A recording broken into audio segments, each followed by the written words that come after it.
la siri. Hili ni swali la siri. Lakini nitakuuliza, ni swali la siri. Je, umewahi kuangalia mwili wako? Nani anasema? Nani amewahi kujiangalia mwili wake?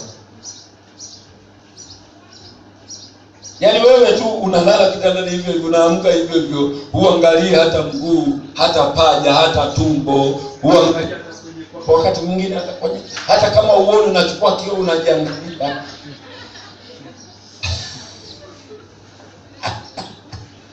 Wangapi wamewahi kujiangalia? Kuna hatari ya kuangalia mwili. Amen. Nikwambie, kuna hatari ya kuangalia mwili. Unajiangalia mwili, unaona mezeeka namna hii. Hivi kweli kuna mtu atanioa? Kuna mtu atanikubali ni muoe mzee namna hii? Hivi kongoro namna hii. Hatari ya kuangalia mwili. Kuna hatari ya kuangalia mwili ukajiangalia, yaani mdada namna hii, kumbe mimi ni mzuri namna hii. Unajigeuza kwa kioo, unajigeuza. Hivi kweli hawa jamaa hawaoni? Haona namna hii? Sasa unaenda kwa kujionyesha, tayari uko sokoni. Na watu wanaenda sokoni. Peleka sokoni. Amejiangalia. Kwa kujiangalisha anaamsha. Enyi binti wa Yerusalemu, msichoche mapenzi hata watakapoona vema yenyewe. Sasa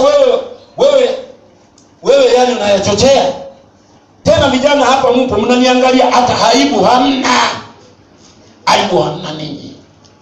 Maana nitamani kwa kujiangalia tu. Kuna onyo pale.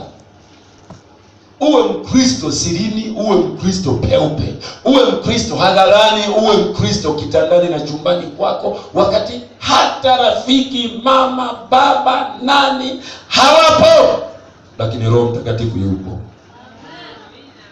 That is a Christianity we need in the year 2020. Bwana tusaidie sana. Hivi nafikiri Paulo ni mjinga kuandika maneno haya? Msiuangalie mwili hata kuwasha tamaa zake.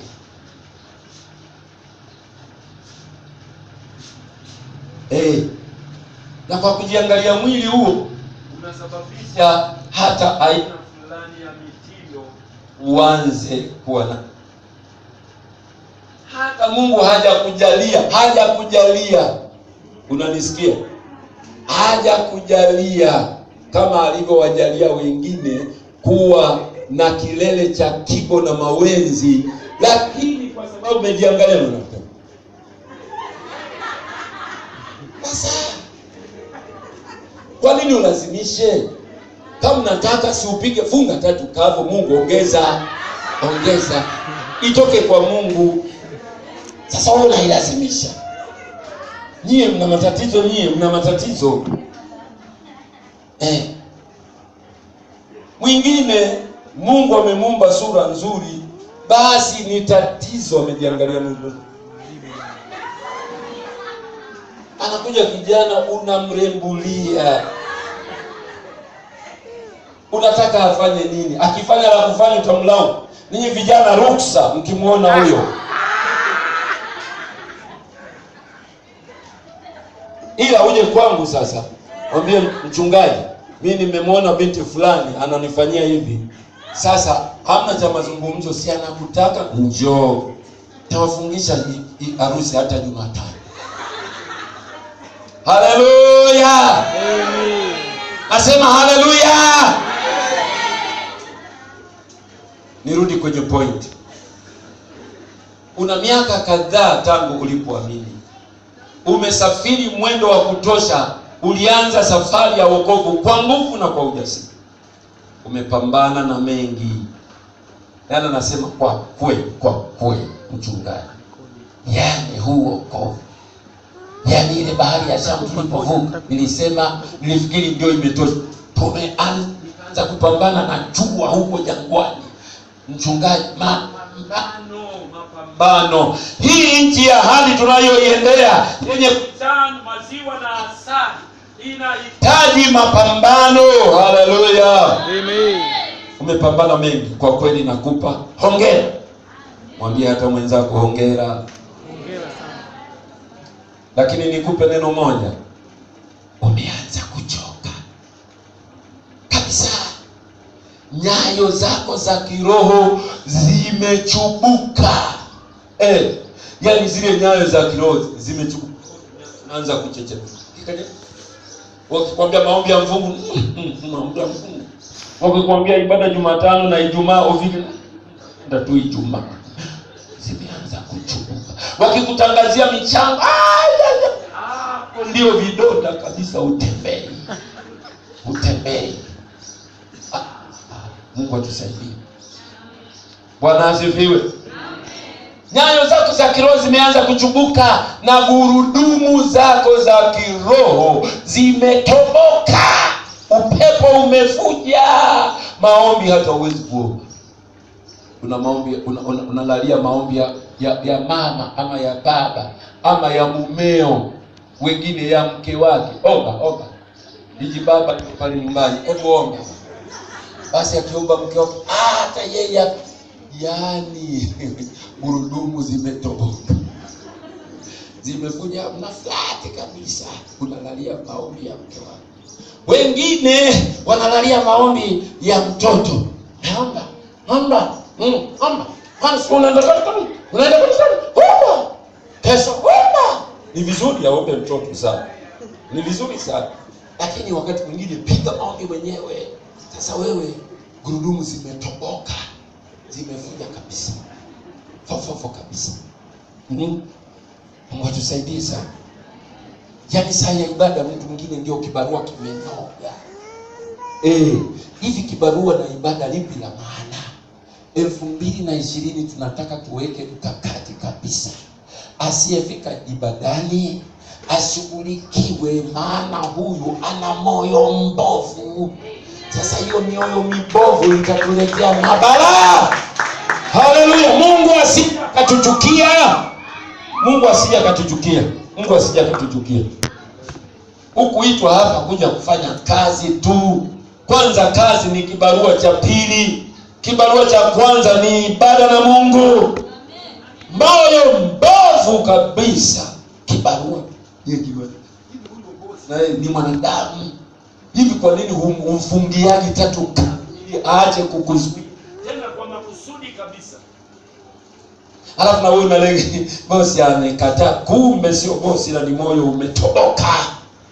Tobolewa moyo. Bwana tusaidie. Amen. Bwana ndiye. Nasema Bwana tusaidie. Jipe moyo, wokovu wako ukaribu. Haleluya. Kwa hiyo umetembea kweli, umetembea. Nasema hivi, mashetani wekundu na weusi wasikudanganye njiani, kwa sababu mwandishi wetu hapa anasema usiku umeendelea sana, karibu kuna pambazuka, jua la haki litakuzukia. Kufumba na kufumbua utamuona Bwana wako Yesu akishuka mawinguni, ndipo Juae kwamba mwaka wa 2020 ndio mwaka wa kanisa kwenda mbinguni. Unajua hayo? Yesu karibu mno. Nakwambia Yesu karibu. Jipe moyo. Usiku umeendelea sana. Mwaka wa 2020 ni mwaka, sio mwaka wa kujifunika blanketi. Maana huyu anasema usiku umeendelea, karibu kuna kucha. Wewe ndio unachukua blanketi ya matendo ya giza, masengi, nyongo, vitu wa ibada. Hiyo ni blanketi ya giza. Usiku umeendelea, kuna pambazuka. Hebu twende zetu mbinguni. Haleluya. Haleluya. Twende zetu mbinguni. Umefika huo wakati. Ni wakati wa kuenenda kwa adabu, sio kwa ulegevu. Eti kwa sababu unajua watu wengi wanasema wanakaa kwa maslahi hapa kanisani. Wanakaa kwa maslahi. Na nimeona ni wengi. Na tena wengine nimesikia hata juzi wameolewa. Walitoroka hapa kanisani, nikawa nawasiliana naye yule binti. Wewe, vipi na sasa? Tika pamoja mchungaji. Tika pamoja. Kumbe alikuja hapa kanisani kwa maslahi. Sasa alipoona maslahi yake hapati, akatoa. Nikamfuatilia sana. Na ni kawaida yangu, nilikuwa namfuatilia mara nyingi. Ananiambia niko kikazi, kumbe gurudumu zimefanya nini? Zimefuja upepo. Kabisa. Hivi nafikiri mchungaji, mimi sijui. Upepo cha kiroho, upepo wa kiroho ukianza kuvuja, tayari tochi imeona. Sasa nikawa namuuliza, akasema, mchungaji, nipo tu, tuko pamoja. Nikamwambia wewe, jamani, uongo huo, Mungu atusamehe. Kumbe mwenzetu maslahi hana kwenye kanisa la TG, anana sifa, naona maslahi yake. Ukikaa kimaslahi hapa, utaikosa mbingu. Nasema utaikosa mbingu. Tunayo maslahi mamoja tu, nayo ni wito wa mbinguni. Haleluya. Vingine vitakuja. Huu sio mwaka kabisa wa kujifunika blanketi la giza, la matendo ya giza, ulegevu, eti kwa sababu umeolewa sasa unajifunika blanketi. Kwa sababu umeoa sasa unajifunika blanketi. Hasa kwa upande wa kina dada, nikiolewa na Mungu kawabariki wakanenepa, alafu unene ule baadaye tena wakautua, alafu wakabeba kitu kingine, basi hapo sasa mambo yameisha. Unene huo na kutua mzigo huo ni baraka, tena baraka ya kanisa. Kwa nini sasa baraka inakuwa balaa? Mungu wetu anaona sana huu mwaka sio wa mambo hayo. Unaona tayari umefika kwa sababu Mungu amekufanikisha kibiashara kidogo. Kwa sababu sasa umejenga mbali, una jumba yako nzuri, basi una sababu ya ibada za katikati. Nani kakwambia kajenge mbali? Unajua hilo mimi sikubaliani na. Alafu wengine wanabariki, ubarikiwe sana. Mimi namwambia kwa mfano Lucas, nimwambia barikiwa sana Lucas. Mungu akubariki, lakini ibada mtindo mmoja, na bahati mbaya leo hayupo. Akasema mchungaji, mtindo ni ule ule, mwendo ni ule ule, ibada kama kawaida. Nikamwambia kijana wangu, Mungu akubariki. Na bado kidogo nitaenda kuzindua nyumba yake kwa maombi. Lakini ibada za Jumatano nataka nimuone. Sasa kuna wajinga fulani. Mwambie usiwe mjinga. Usiwe mjinga. Nakwambia usiwe mjinga. Mshirika ambaye Mungu amemweka hapa, amemkusudia hapa, hahamishwi kwa sababu ya nyumba yake kuwa mbali. Unanielewa? Kwa sababu kajenga kule Bunju, sasa tusali huko Bunju. Na nikakwambia hii ni Dar es Salaam bwana, ndio mji wetu ulivyo. Sasa wengine wajinga, ndio maana ni kwamba usiwe mjinga. Sasa kule mbali sana, si utasali huko wewe. Tena ushindwe na ulegee katika jina la Yesu. Kwa mambo kama kuna watu wavuja moyo mbovu. Kuna mijiti na moyo mbovu kabisa. Badala ya kumtia moyo mwenzie, shirika mwenzie, na kumuombea Mungu amuongeze na kumuongeza, badala yake sijui moyo mbovu jamani. Moyo mbovu. Nimekwambia tuletea majanga. Mwaka 2020 tunakataa moyo mbovu. Amen. Wewe usiyesema amen ndio mwenye moyo mbovu. Tena nimekuona. Nishapiga macho yako Mungu amenisaidia. Nimeona. Mungu atusaidie sana. Sasa unaona, wenye moyo mbovu wananifanya niendelee mpaka saa 6 wakati nisema nitaishia saa 5:30. Kwa sababu ya watu wenye moyo mbovu wa namna hiyo. Tuwe wa Kristo wenye moyo uliojaa ujasiri. Haleluya! Huu ni mwaka wa kukaza mkanda na kumvaa Yesu, sio mwaka wa kuangalia mwili kama nilivyosema na kuacha tamaa. Bwana atusaidie sana. Nasema Bwana atusaidie sana. Huu ni mwaka wa kujipinda na kupandisha viwango vya kiroho na vya huduma. Sema amen. Amen. Nategemea kuwaona wahubiri machachari, washuhudiaji machachari, washirika machachari wa ibada zote bila kukosa. Amen. Ni mwaka wa kujipinda na kuongeza viwango. Amen. Rafiki zangu wa Vine Song wa kule Uingereza ambao tulikuwa nao November, wana wimbo fulani na nikawaomba nikasema please Daniel, everywhere we go you have to sing a song next level. Kuna wimbo naitwa Next Level. Na ana ule wimbo umekaa vizuri.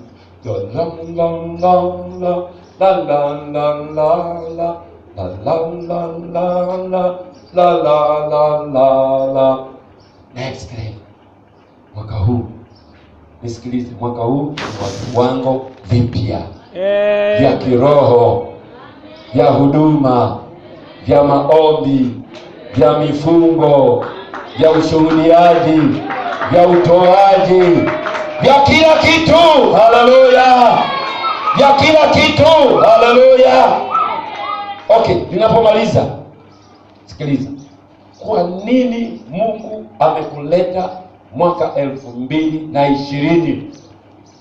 Napenda nijibu swali hilo. Inamaanisha hivi,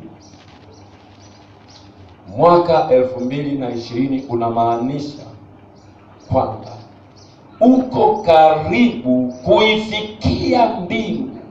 Ndio maana yake, you are very close to heaven, so don't dare to backslide. Kwa hiyo usije ukarudi nyuma. Mbingu iko karibu sana. Mbingu iko karibu sana. Nasema mbingu iko karibu sana. Kuna Wakristo ambao wakifika jehanamu watalia.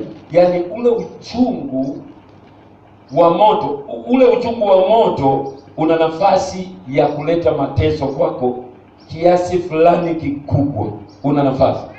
Lakini Wakristo wengine wataongeza uchungu wa moto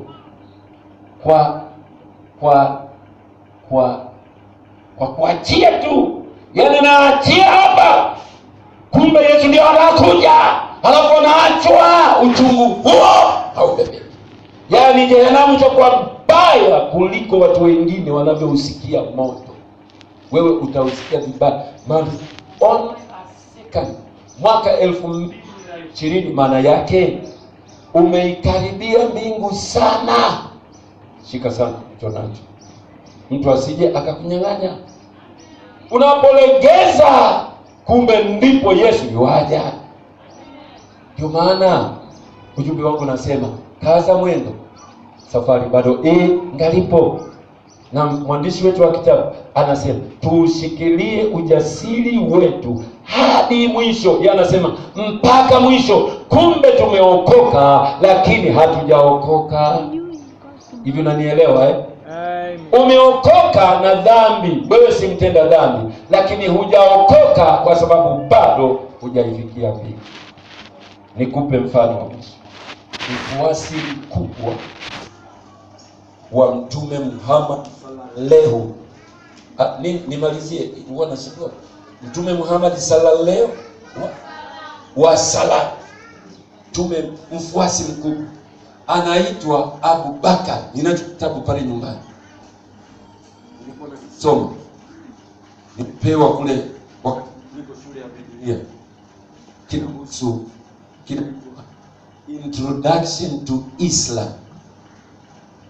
Yaani mambo chache ya huyo Uislamu. Abu Bakar anasema haki ya Mungu, anaapa, anasema haki ya Mungu, mimi sitaamini kwamba nimefika mbinguni hata ikiwa mguu mmoja umekanyaga mbingu na mwingine haujakanyaga mbingu. Sitaamini kwamba nimefika mbinguni mpaka miguu yote imekanyaga mbingu. Abu Bakar yule. Haleluya. Sasa nirudie. Mwandishi wa Waebrania anasema na tuushike ujasiri wetu mpaka mwisho. Ikimaanisha nini? Tumeokoka kweli, lakini hatujaokoka. Kwa sababu hata ungeisogelea mbingu namna hii kwa kuokoka kwako, maadamu hujawa mbinguni namna hii, bado hujaokoka mpaka utakapoikanyaga mbingu kwa miguu yako yote. Tusimame.